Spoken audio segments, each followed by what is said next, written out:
So I last left the lecture of the clip. Um, I mean, to me, just to say, I think that while um, William the Conqueror didn't spell out directly what he was doing with the Doomsday Book, I think it's clear to see that there was definitely a political advantage to taking a census and being able to figure out exactly what your kingdom, your new conquered territory has. It's already a conquest, and why not have an assessment of the inventory, right? Um, and the theme as we're talking about is the strengthening of states. So now we look at Western European kingdoms in the late 12th century, and we have a territory controlled by England, vassals of England, territory granted to England by Pope in 1155, extent of the Holy Roman Empire in 1180, and then we have the others. And of course, we got to remember that the Eastern Roman Empire still exists, but it's becoming more and more marginalized, as you noticed. And the Islamic world now is fully entrenched. And so these are just kind of things to kind of keep in the mind in the background here, okay, as we go over. So I just want to then talk about the revival of learning now. And here, this is what's important for us. Again, universities come out of this medieval culture, church culture. So you could be a secular atheist, you could be repulsed by all this history that you just studied, but if you have a degree, you learned it in you received your education in an institution that was inspired, or perhaps even directly once was a theological hub, a center for theology, and it expanded into creating a kind of Christian philosophy. What's interesting in this section, as you see what is taking place here,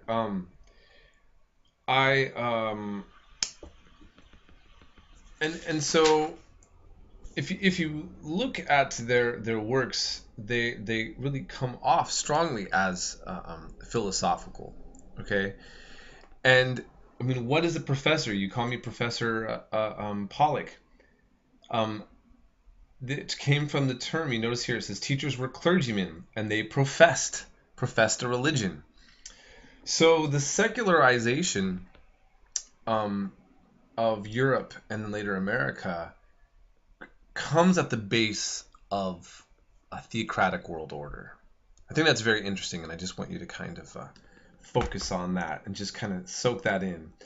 And I'm not really trying to advocate one way or the other, because I sympathize quite heavily with those who take the position for and against religion. As a historian, you kind of see it all, don't you? But you have to acknowledge we're there. So we've talked about Inquisition, where the church is killing lots of people, and then we talk about institutions that are created, which I have the opportunity to share information with students because of the foundations laid here. So, by the religious world, the Roman Catholic world specifically. So I just wanted to keep that in mind. Before I move forward, I did not get a chance to discuss I skipped over when I was going over England, the development of the Magna Carta, grand jury, and the English Parliament. So that basically, I want to make sure that you really study that and look at that very heavily on 318, because this is obviously the foundation for law in which we have, and in fact, it somewhat can be attributed even to the fact that the Normans, this was related to Norman England. Okay, so just make sure you look that over And I'm just going to move forward now. Let's see.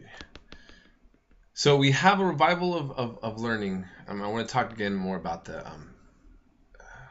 medieval culture in terms of learning. And it's difficult because in this section there's so much I want to talk about, and we're limited for really. And I think you're also limited on what we can absorb. But I want you to just kind of get exposed. This is a general. I feel these survey courses are a great just kind of way to kind of name drop some things, throw some things out there for you to be exposed to. And so it's interesting, when I first brought up the topic of Islam, when Islam comes into the scene, if you remember my lecture, I said that perhaps both the Islamic world and the Christian world is reluctant to admit that they've both influenced each other, right? Well, I mean, we see this certainly the case here. Averroes is also in the Arab world. His name is Ibn Rushd, but he took on the name Averroes in the West. And he wrote a philosophical treatise that influenced the West, very much so. And he was going to influence Moses Maimonides, a Jewish philosopher. It's very important. The Guide to Perplex is a very interesting book. I've read it.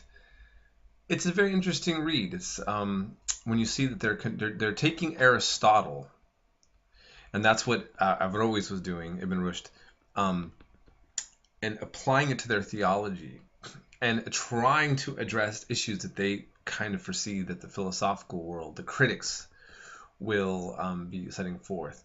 And this background research by Muslims and Jewish scholars, bringing in Greek learning, is going to then trickle into Thomas Aquinas's philosophy, and he heavily uses Aristotle in the tradition of Averroes and Moses Maimonides. Okay, and so they almost kind of make Aristotle into a type of a monotheist philosopher. He takes on a place. Not all of the religious establishment is always going to be comfortable with this. And in fact, I met a Chabad practitioner, a Hasidic or an Orthodox type branch of Judaism in one of my ancient Israel classes at UCSC, and he totally loathed Moses Maimonides. And saw him as too secular and somewhat heretical. But that's not the main case. And in fact, Moses Maimonides is celebrated by many Jews. I think his gravestone said, from Moses to Moses, there was no one like Moses. But in any case, it's just interesting that this Christian world that was so much into censoring heresies and all of this and other breakoffs of religion and crusades against Muslims and anti-Semitic pogroms is simultaneously absorbing learning that comes out of the Islamic world. And actually, Moses Maimonides comes out of the Islamic world. He ends up getting persecuted by one Muslim regime and flees, and then he serves as a personal physician and another one to a very famous leader, which I don't want to keep going off topic. So I just kind of want you to see how these important Western ideas, not only as the secular world owe a lot to the Roman Catholic world, but the Roman Catholic world in certain aspects owes a lot to Islamic and Jewish thought as well. And in fact, Raphael's oh my goodness, I think it's a School of Athens painting. He has a lot of painters in here. Zoroaster is in here, and this is Averroes or Ibn Rushd being put into this. And I'm mainly pointing this out is that some characters that you normally wouldn't think from the Eastern world get incorporated into the legacy of the Western. Okay, and in a sense, if you think about it, the Bible is Middle Eastern, so Christianity itself, though morphed far away from it, is still an Eastern religion, and henceforth there is, maybe inherent to Western tradition, a kind of blending of Eastern and Western together.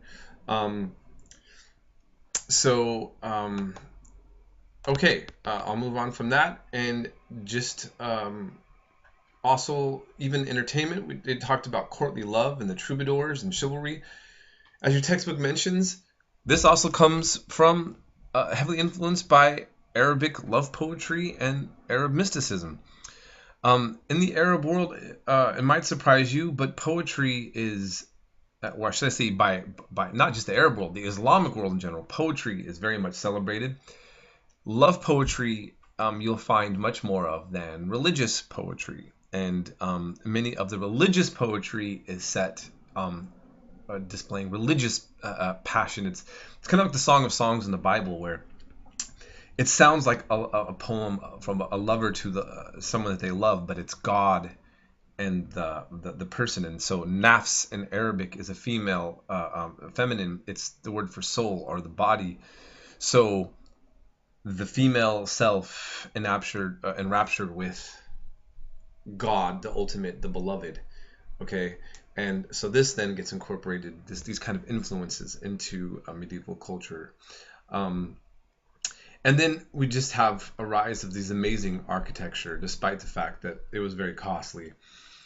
And so from this time period, as we've covered all of these different things, the strengthening of the church, institutions being set up in the British Isles that are going to eventually influence places like the United States, Canada, and Australia, and so forth. The birth of the university system, architecture, and all of this. I hope that you're able to absorb enough to really kind of just take this all in and see where things have kind of put in together. And I'm going to finish the lecture here for this chapter.